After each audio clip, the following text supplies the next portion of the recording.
Hi friends, it's TJ, and today I want to talk to you about hub-centric rings. They are something that you need if you have aftermarket wheels that are not an exact fit for the hub of your car. Lots of people say you don't need them, but my car has had a really bad wobble. Here, real quick, I'll show you what I mean.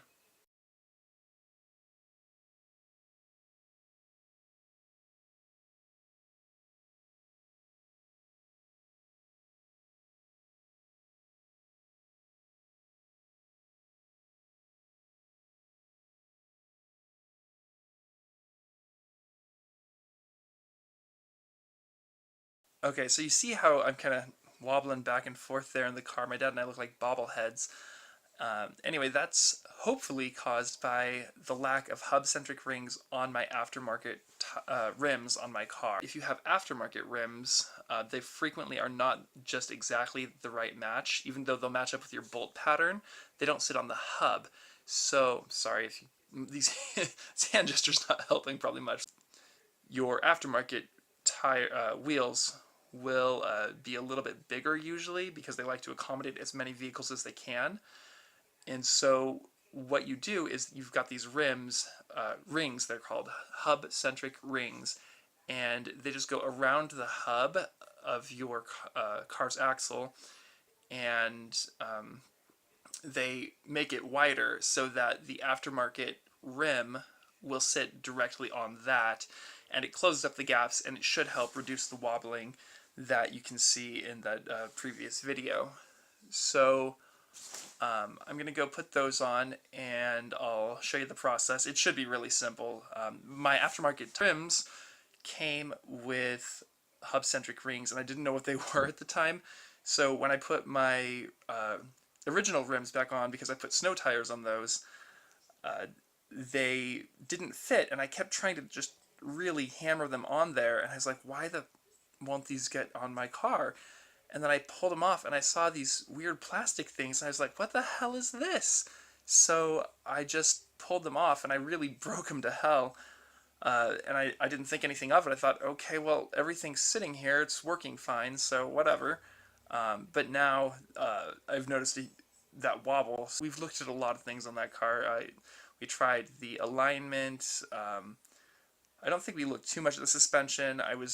I'm praying that it's not the steering linkage or the rack and pinions, because if it's that, then I'll probably have to have a mechanic do it, because that's really beyond my mechanical ability. Although I am super cheap, so I might just look up other videos on YouTube on how to do shit and attempt it anyway. So yeah, fingers crossed, knock on wood. This will take care of it. Wish me luck and join me for the journey. Alright, so the first step is just to take off the tire. If you've ever changed the tire, it goes pretty straightforward. When I got these aftermarket rims, my original lug nuts were too big to fit in these holes, so they had to also sell me these little lock nuts, and or there's this special key thing that fits them specifically. You just put that on and use your, God, I can't think of the names of tools today, this thing, lug iron, to get them off, and then we'll take a look at the rings.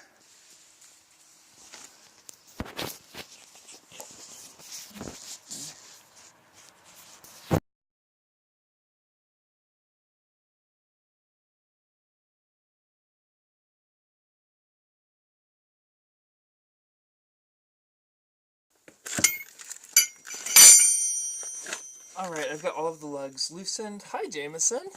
Hi, you gonna be in this video? Go on. Go on. Go on. Please leave me alone. Please go on. I got a rock? What's this? What's this? Go get it! Good boy. Sorry about that. Sometimes you gotta play with the dogs. Anyway, next I'm gonna jack up the car and see if I can get this tire off.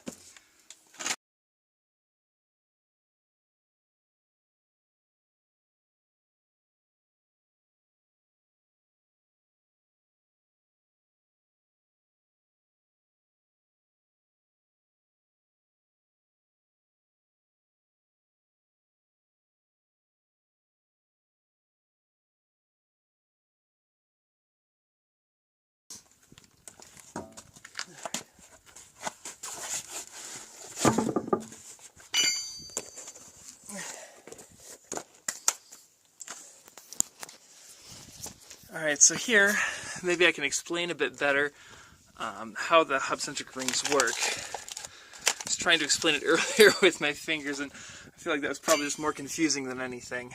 So, this is the hub that goes into the axle, and I mean this whole thing is the hub, but this is the part that the rim of your tire right here is supposed to rest on, and because this is an aftermarket, it's a little bit bigger than normal. So yeah, this is the hub-centric ring.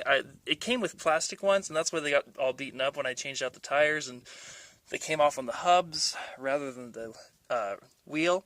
So I'm just going to go ahead and place this guy in here. Actually, first I'm going to make sure it fits, because I ordered from eBay.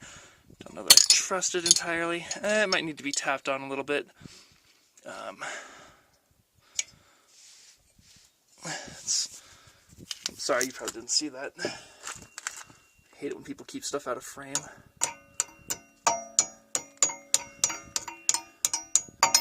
Alright, so there's the ring going on. And that will just fill that gap between the hub of the car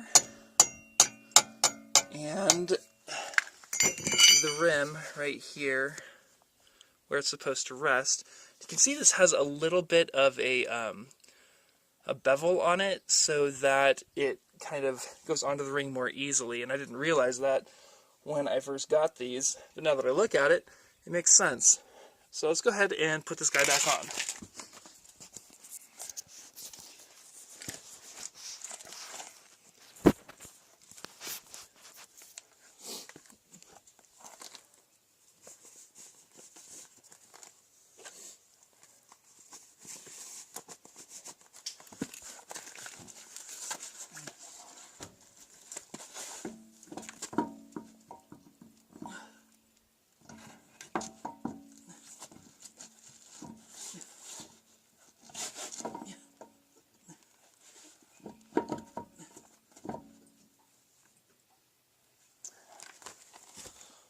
Well, that was easier than I thought it was going to be.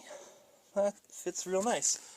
Alright, let's put the lug nuts back in place and see what it looks like.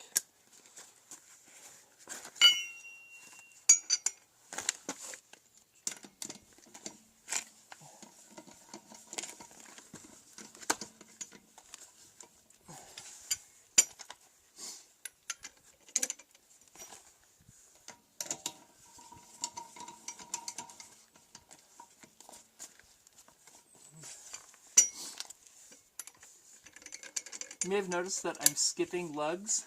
That's because whenever you put lug nuts back on or take them off, well, not when you take them off, doesn't matter so much, but when you're putting them on, you should always kind of go in a crisscross pattern around the tire.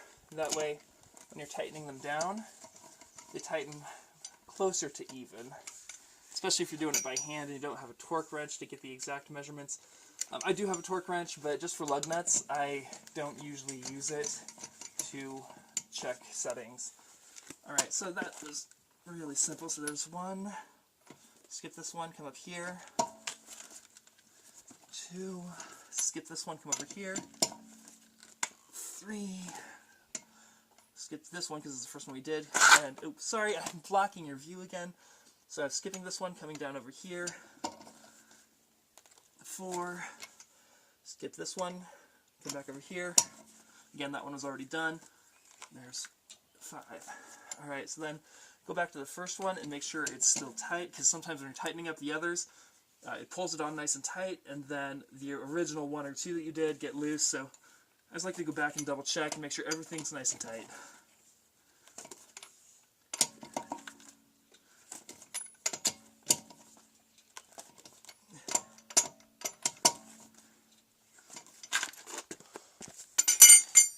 Alright, and that's that tire done. One down, three to go.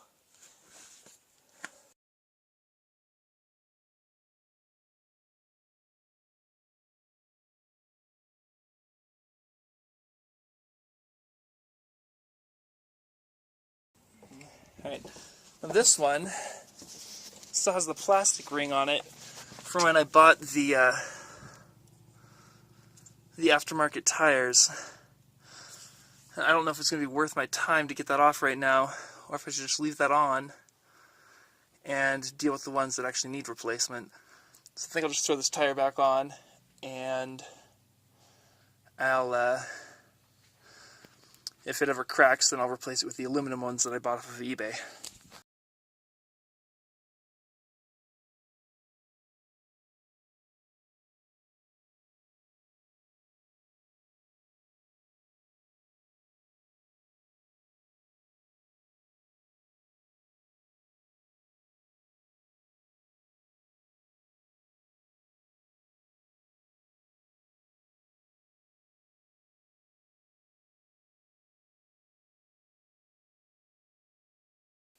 Alright, we're all done.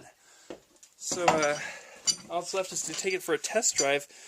I'll show you guys some after footage. I know you probably couldn't see the bobblehead effect very well in that little clip from earlier, but maybe you'll notice a difference, I don't know. Really quick, I want to show you the old rings, because I found them, all but one, which I must have completely torn up. Yeah.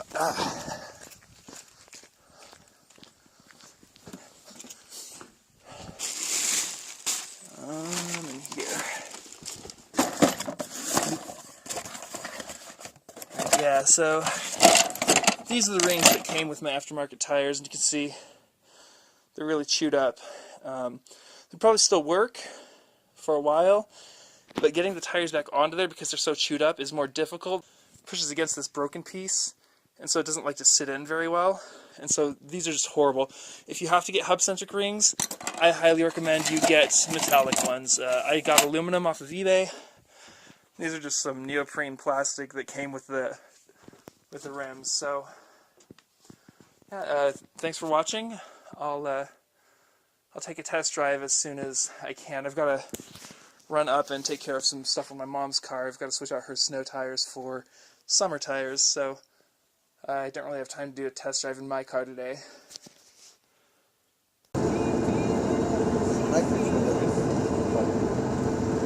Breaking the fourth wall, Dad. What?